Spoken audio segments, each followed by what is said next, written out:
통장에 돈은 있는데 그 돈을 쓸 수 없는 상황을, 내 이름으로 된 돈인데 내가 찾을 수 없는 그 순간을, 이게 먼 나라 이야기가 아닙니다. 남의 일도 아닙니다.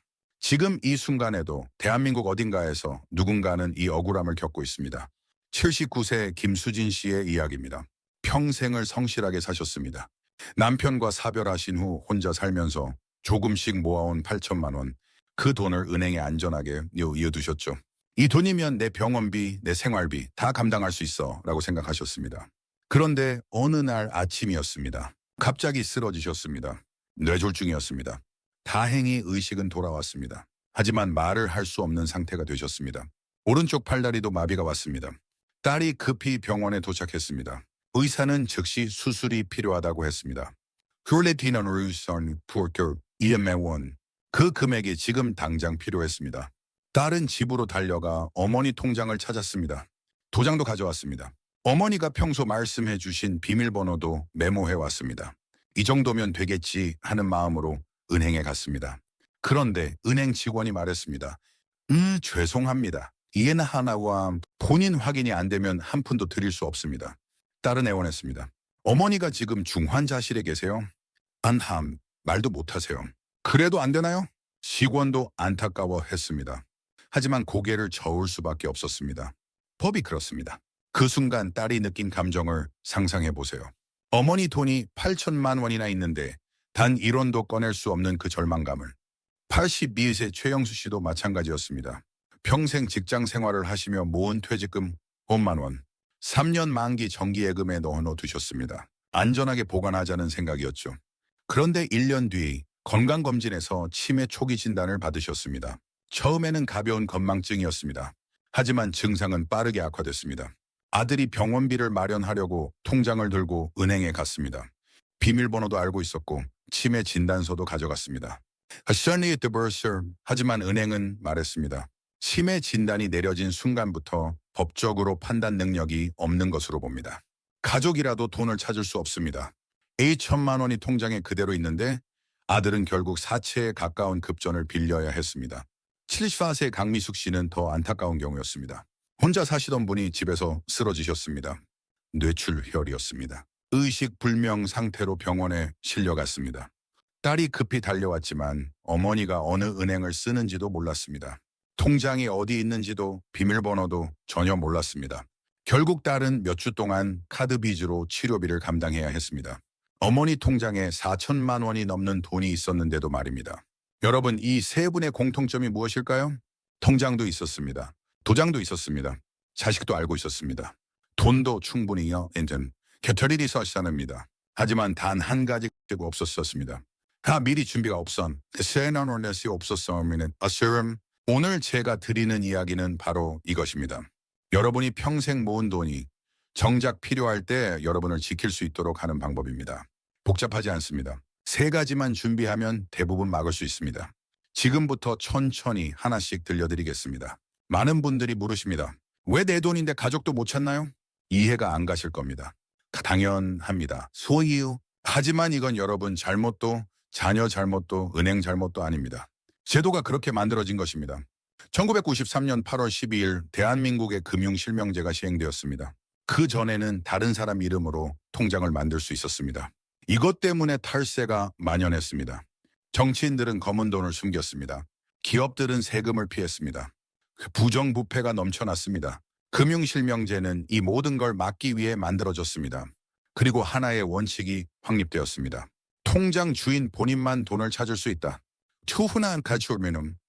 단처. 아주 그건 안 됩니다. 자녀도 안 됩니다. 평생을 함께 살아온 배우자도 안 됩니다. 본인 확인 없이는 단 1원도 찾을 수 없습니다. 이 법은 분명 좋은 취지였습니다. 실제로 금융 투명성이 높아졌습니다. 부정부패도 많이 줄었습니다. 하지만 시간이 흐르면서 예상하지 못한 문제가 생겼습니다. 이 법이 아픈 사람에게 잔인한 법이 되어버린 겁니다. 뇌졸중이 오면 어떻게 됩니까? 말을 못합니다. 의식이 있어도 본인 확인이 안 됩니다. 치매가 오면 어떻게 됩니까? 판단 능력이 없다고 봅니다. 법적으로 돈을 찾을 수 없게 됩니다. 의식불명 상태가 되면 어떻게 됩니까? 아무것도 할 수 없습니다. 통계를 보면 더 명확합니다. 65세 이상 중 약 10%가 치매를 앓고 있습니다. 80세 이상은 25%입니다. 뇌졸중은 매년 10만 명 이상 발생합니다. 그중 절반 이상이 65세 이상입니다. 이 숫자들이 의미하는 건 여러분 중 많은 분들이 언젠가 이 상황을 겪게 될 수 있다는 겁니다. 은행 직원도 어쩔 수 없습니다. 규정을 어기면 그 직원이 책임을 집니다. 심지어 형사처벌을 받을 수도 있습니다. 그래서 눈물 흘리는 가족 앞에서도 안 된다고 말할 수밖에 없는 겁니다. 하지만 여러분, 희망이 있습니다. 이 문제는 미리 준비하면 거의 100% 예방할 수 있습니다. 법이 막는 게 아닙니다. 법 안에서 준비할 수 있는 방법이 분명히 있습니다. 단지 많은 분들이 모를 뿐입니다. 지금부터 그 방법을 하나씩 자세히 들려드리겠습니다. 첫 번째 방법은 금융거래 위임장입니다. 이게 뭘까요? 아주 간단합니다. 내가 은행을 방문할 수 없는 상황이 오면 이 사람이 대신 내 돈을 찾을 수 있다. 이렇게 은행에 공식적으로 등록해두는 문서입니다. 실제 사례를 하나 들려드리겠습니다. 70세 박영희 씨는 건강할 때 딸과 함께 은행에 가서 위임장을 만들어 두셨습니다. 혹시 모르니까 하는 마음이었습니다. 그리고 2년 뒤 박영희 씨가 갑자기 심근경색으로 쓰러지셨습니다. 의식은 있었지만 몸을 전혀 움직일 수 없는 상태였습니다. 딸은 즉시 은행에 갔습니다. 어머니께서 위임장을 만들어 두셨습니다. 라고 말했습니다. 은행 직원이 확인했습니다.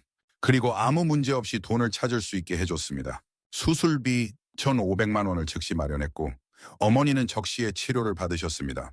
만약 위임장이 없었다면 법원에 가고 서류를 준비하고 몇 달을 기다려야 했을 겁니다. 어떻게 만들까요? 정말 간단합니다. 첫째, 본인과 자녀가 함께 은행에 갑니다. 퀴구아르난 혼자 가면 안 됩니다. 둘이 함께 가야 합니다.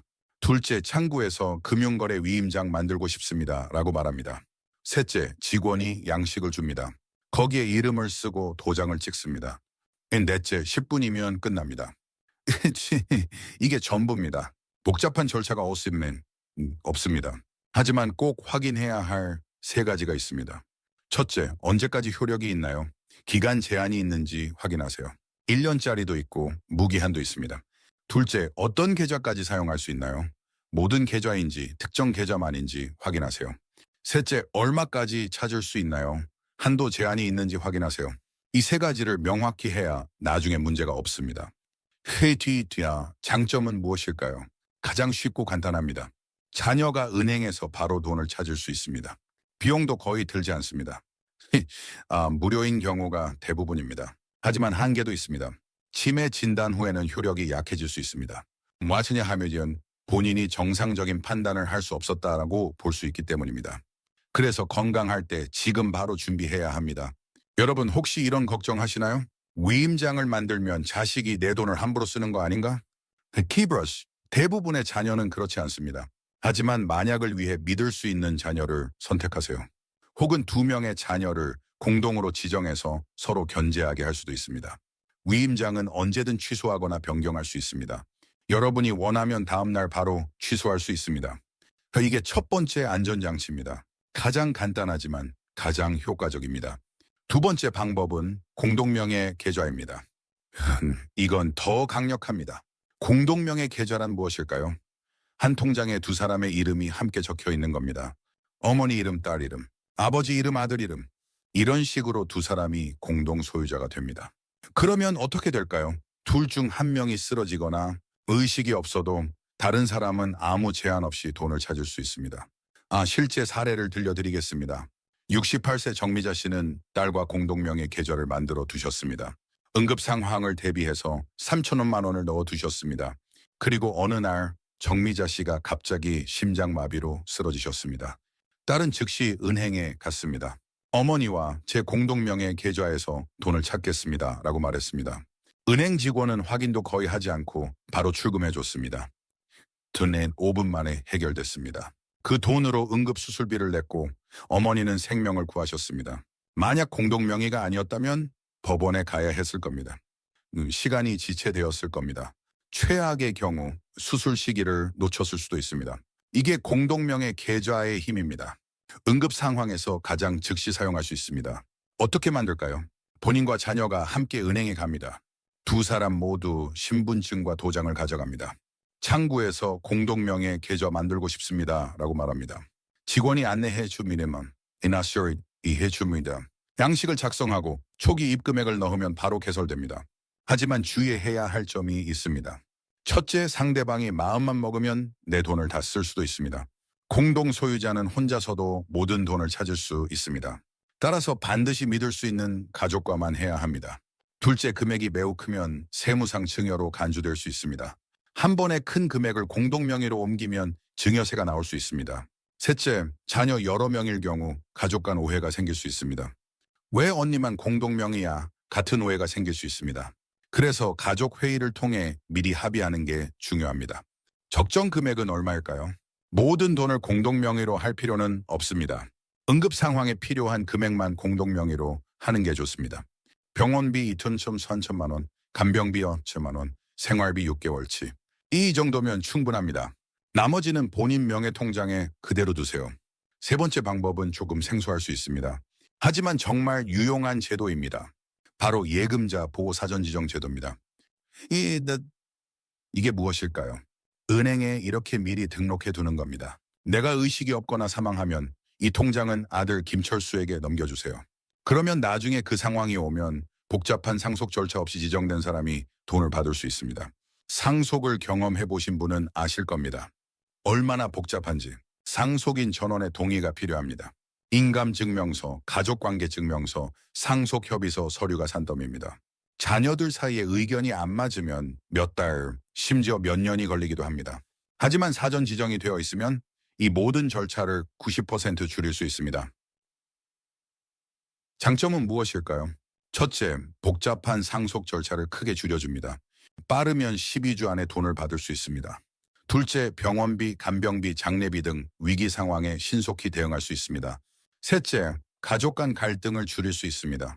누가 어떤 통장을 받을지 미리 정해져 있으니까요. 주의사항도 있습니다. 첫째, 모든 은행이 하는 제도는 아닙니다. 은행에 방문하기 전에 전화로 확인하세요. 예금자 사전 지정 제도 하나요? 라고 물어보세요. 둘째, 가족 간 오해를 줄이기 위해 대화가 필요합니다. 특정 자녀 한 명만 지정하면 다른 자녀들이 오해할 수 있습니다. 미리 설명하고 합의하세요. 여러분, 이 세 가지가 은행이 먼저 말해주지 않는 준비입니다. 금융거래 위임장, 공동명의 계좌, 사전 지정 제도. 이 중 하나만 해도 80% 대비가 끝납니다. 세 가지 모두 하면 거의 완벽합니다. 하지만 현실은 늘 계획대로만 되지 않습니다. 만약 준비하지 못한 상태에서 치매가 오거나 판단 능력이 사라지면 어떻게 될까요? 그때 가족이 할 수 있는 일은 단 하나입니다. 법원에 후견인 신청을 하는 것입니다. 후견인 제도란 무엇일까요? 법원이 공식적으로 이 아들, 딸이 부모님의 재산을 관리해도 됩니다. 라고 허락해주는 제도입니다. 어떤 절차를 거쳐야 할까요? 첫째, 의료 진단서를 발급받아야 합니다. 정신건강의학과 전문의에게 판단 능력이 없음을 확인받아야 합니다. 둘째, 법원에 성년 후견 개시 심판을 신청합니다. 필요 서류는 진단서, 가족관계 증명서, 재산 목록 등입니다. 셋째, 법원 심리 및 조사가 진행됩니다. 판사가 직접 면담하거나 조사관이 방문합니다.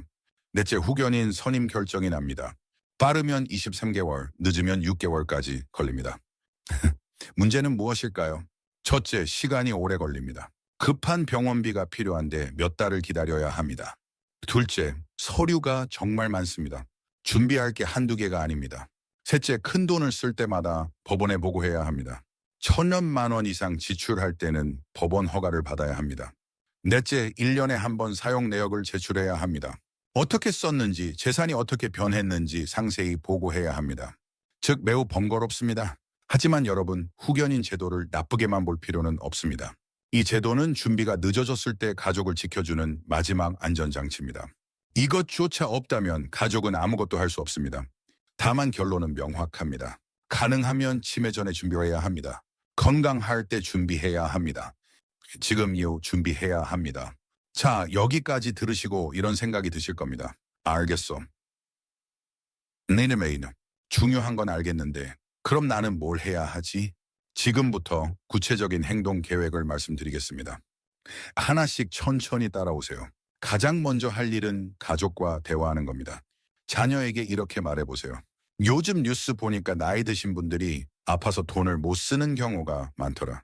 엄마도 혹시 그런 일이 생기면 너희가 당황하지 않게 미리 준비해두고 싶어서 그래. 다음 주에 시간 되면 은행 좀 같이 가줄래? 이 정도면 충분합니다. 자녀들은 대부분 고마워할 겁니다. 엄마가 미리 생각해 주셔서 다행이다라고 말할 겁니다. 혹시 자녀가 아직 괜찮으시잖아요 라고 한다면 오늘 제가 말씀드린 사례들을 들려주세요. 건강할 때 준비해야 한대 라고 말씀하세요. 이게 불길한 이야기가 아닙니다. 오히려 사랑이 담긴 준비입니다. 가족을 배려하는 지혜입니다. 그리도 다음 주에 은행에 가세요. 그리고 세 가지 중 하나를 선택하세요. 금융거래 위임장, 공동명의 계좌, 사전 지정 제도 중에서 어떤 걸 선택해야 할까요? 가장 간단한 건 금융거래 위임장입니다.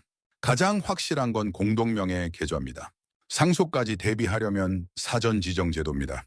여유가 되신다면 세 가지 모두 하는 게 가장 좋습니다. 하지만 하나만 하더라도 80% 대비는 끝납니다. 첫걸음이 가장 중요합니다. 일단 하나만 하세요. 그러면 마음이 한결 편해집니다. 한 달 안에 할 일 중요한 서류 한 곳에 모으기, 금융 서류를 한 곳에 모아두세요. 통장 도장, 비밀번호, 보험증서, 연금 관련 서류, 부동산 등기부등본, 중요한 계약서. 큰 봉투나 파일에 넣고 겉에 이렇게 적으세요. 중요한 서류. 혹시 나에게 일이 생기면 이 봉투를 먼저 보세요. 그리고 자녀에게 알려주세요. 서재 서랍 두 번째 칸에 중요한 서류 넣어뒀어. 위치만 알아두렴. 이 한 봉투가 여러분의 가족이 당황하지 않게 만드는 가장 큰 선물이 됩니다. 2개월차에 할 일 정기 점검. 실시리요. 이어서 1년에 한 번씩 점검하세요. 위임장 기한이 남아있는지, 공동명의 계좌가 잘 유지되고 있는지, 비밀번호가 바뀌지 않았는지, 새로 만든 통장은 없는지, 생일이나 명절처럼 기억하기 쉬운 날을 정해두면 좋습니다. 여러분, 여기까지 긴 이야기를 들어주셔서 정말 감사합니다. 오늘 이야기를 들으시면서 어떤 생각이 드셨나요? 혹시 이런 생각 하시는 분도 계실 겁니다. 내가 이런 걸 준비하면 자식들이 혹시 오해하지 않을까? 내가 돈을 맡기려고 하는 건가 생각하지 않을까? 절대 그렇지 않습니다. 자녀들은 오히려 이렇게 생각합니다. 우리 부모님이 정말 지혜롭고 우리에게 부담되지 않게 미리 준비하셨구나. 이 꿈으로 이 준비는 자녀를 위한 게 아닙니다. 여러분 자신을 위한 준비입니다. 평생을 성실히 살아오셨습니다. 새벽부터 밤늦게까지 일하셨습니다. 자녀 키우고 집 마련하고 한 푼 두 푼 모아오셨습니다. 그 돈이 정작 필요할 때 병원비 한 번 내지 못한다면 그보다 억울한 일이 있을까요? 여러분은 그럴 필요가 만약 없습니다. 여러분은 충분히 준비할 수 있고 지금이 가장 적절한 때입니다. 내일 하지 하지 마세요. 내일은 또 다른 핑계가 생깁니다. 다음 주에 하지 마세요. 다음 주는 또 다른 일이 생깁니다. 오늘이 가장 좋은 날입니다. 이번 주 안에 자녀와 대화하세요. 다음 주 안에 이런 은행에 가세요. 한 달 안에 서류를 정리하세요. 그것만으로도 여러분과 가족의 미래가 완전히 달라집니다. 오늘 들은 내용 중 한 가지만 실행해도 당신의 노후는 훨씬 안전해집니다. 평생 모은 돈이 여러분을 지킬 수 있도록 오늘부터 준비를 시작하세요. 여러분의 노후가 든든하고 평안하고 따뜻하기를 진심으로 기원합니다. 따뜻히 고맙습니다. 건강하시고 행복하세요.